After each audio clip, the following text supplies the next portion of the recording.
नमस्कार बंधुरा आज के आमी साबु दिए दारुण स्वादेर एकटा रेसिपि आपनादेर संगे शेयर करब। साबु दिए जे एत सुंदर रेसिपि बानानो जाए आगे किन्तु जाना छिलो ना और खेते किन्तु पुरो अमृतेर मतो लागबे, एत सुस्वादु हय। आपनारा अवश्यई एकबार बाड़ी बा बाड़ीते बानिये निते पारेन, जे कोनो दिनई किंबा उपोस जे कोनो उपोसेर दिनও आपनारा এই সাবুর রেসিপিটা বানিয়ে নিতে পারেন, খেতে কিন্তু খুবই ভালো হয়। আমি এই সাবুর রেসিপিটা বানানোর জন্য এখানে নিয়ে নিয়েছি এক বাটি সাবু। আমি এই বাটি মেপে নিয়েছি, আপনারা যে কোনো বাটি মেপে নেবেন। এবার সাবুটাকে আমি ভালো করে জল পাল্টে পাল্টে ধুয়ে নেব। আপনারা পুরো ভিডিওটা দেখবেন, আশা করি আপনাদের ভালো লাগবে। যদি সাবুর এই রেসিপিটা আপনাদের ভালো লেগে থাকে তাহলে অবশ্যই একটা লাইক করে দেবেন। আর আমার চ্যানেলে নতুন বন্ধু হয়ে থাকলে অবশ্যই চ্যানেলটা সাবস্ক্রাইব করে আমার পাশেই থাকবেন আর পাশের বেল আইকনটা অবশ্যই বাজিয়ে দেবেন। আমি যখন কোনো নিত্য নতুন রেসিপি আপলোড করব সবার আগে আপনাদের কাছে পৌঁছে যাবে। আমি এইভাবে জল পাল্টে পাল্টে সাবুটাকে পরিষ্কার করে দুবার তিনবার ধুয়ে নেব, কেন সাবুর মধ্যে কিন্তু অনেক নোংরা থাকে। এইভাবে ধুয়ে নেব। দেখুন বন্ধুরা, জল পাল্টে পাল্টে আমি ধুয়ে নিয়েছি। এবার জল দিয়ে ভিজিয়ে রাখবো। এমনভাবে জল দিতে হবে যাতে জলটা সাবুর সঙ্গে পুরো টেনে নেয়, এক ফোঁটাও যাতে জল না থাকে, তাহলে কিন্তু সাবুর রেসিপিটা খেতে ভালো লাগবে না। এবার এটাকে আমি 2 ঘন্টার জন্য ভিজিয়ে রাখবো, তাহলে কি হবে সাবুটা ভিজে পুরো ফুলে যাবে। 2 ঘন্টা পরে আপনাদের সঙ্গে দেখা হবে। দেখুন বন্ধুরা, 2 ঘন্টা হয়ে গেছে আর সাবুটা দেখুন কত সুন্দর, দেখুন এক ফোঁটাও কিন্তু জল নেই, পুরো ঝরঝরে হয়ে গেছে। আর সাবুটা দেখুন কত সুন্দর নরমও হয়ে আছে, এই দেখুন, এই দেখুন।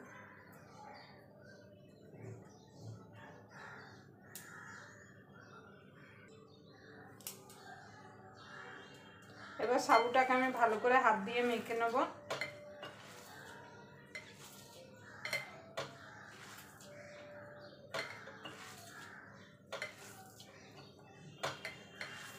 এটা বানানো যেমন সোজা, খেতে কিন্তু একদম অমৃতর মতো লাগে। আপনারা অবশ্যই বানিয়ে ছোট থেকে বড় সকলেই কিন্তু খেতে পারেন এই গরমে, ঠান্ডা ঠান্ডা।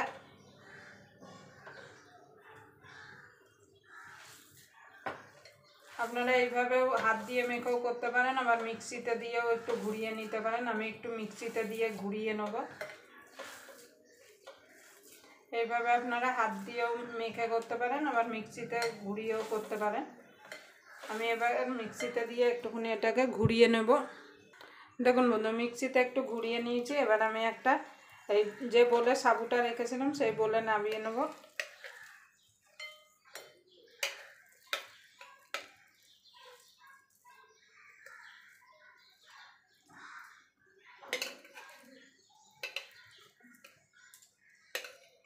দেখুন পুরোটা আমি মিক্সি থেকে বার করে নিয়েছি।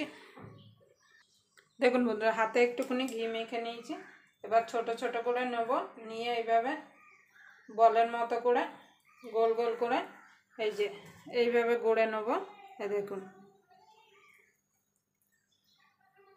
আপনারা সাইজটা আপনাদের পছন্দ মতো করবেন।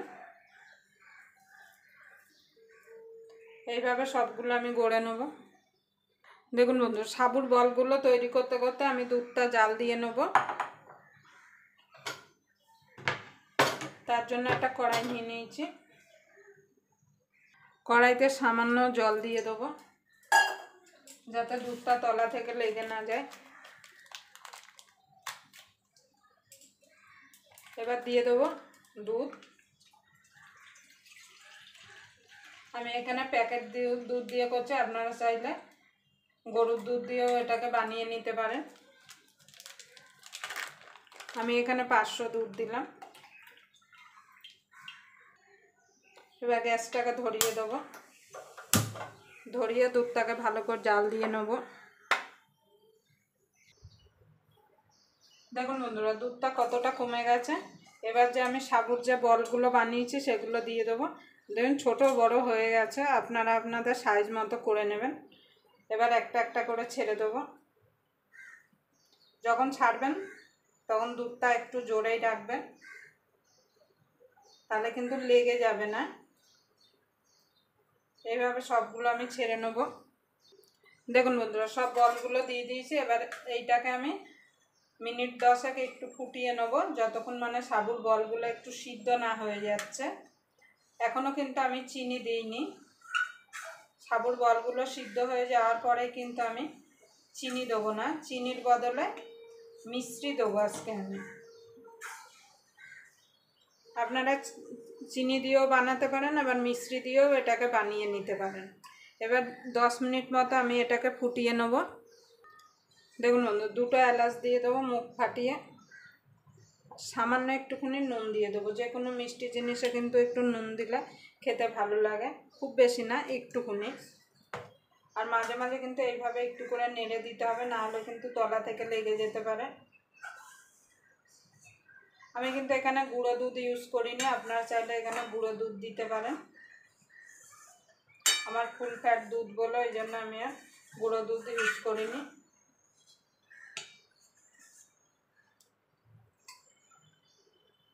দেখুন বন্ধু, 10 মিনিট হয়ে গেছে। আর দেখুন সাবুর বলগুলো ফুলে দেখুন কত বড় হয়ে গেছে। আমি একটু বড় বড়ই বানিয়েছি, আপনারা চাইলে ছোট ছোট একদম বানাতে পারেন। এবার দিয়ে দেবো মিষ্টি। মিষ্টিটা আপনাদের স্বাদ মতো দেবেন। মিষ্টিটা একটুখানি ভেঙে গুঁড়িয়ে নিয়েছি, মানে গুঁড়ো করে নিয়েছি।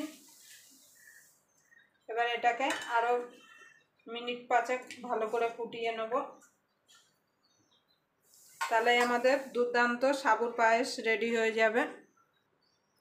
দেখুন বন্ধুরা, আমার সাবুর পায়েসটা হয়ে গেছে। এবার নামিয়ে দেবো। দেখুন কত সুন্দর লাগছে দেখতে। সাবু দিয়ে যে এত সুন্দর মানে রেসিপি বানানো যায়, না বানিয়ে খেলে বুঝতেই পারবেন না, পুরো মুখে দিলে অমৃতর মতো লাগবে। এবার আমি নামিয়ে দেবো।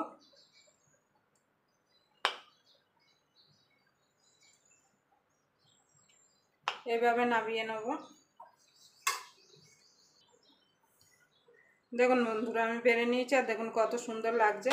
এবার উপর থেকে আমি কিছু ড্রাই ফ্রুট ছড়িয়ে দেবো, যাতে দেখতে ভালো লাগে। কিছু কাঠবাদাম আর পেস্তা। আমি একটু পাতলা রেখেছি, আপনারা চাইলে শুকিয়েও দিতে পারেন।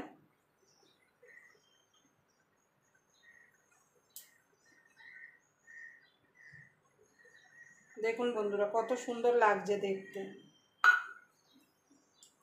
আবার আপনাদের সঙ্গে কোনো নতুন রেসিপি নিয়ে দেখা হবে। ততক্ষণ পর্যন্ত আপনারা ভালো থাকবেন, সুস্থ থাকবেন।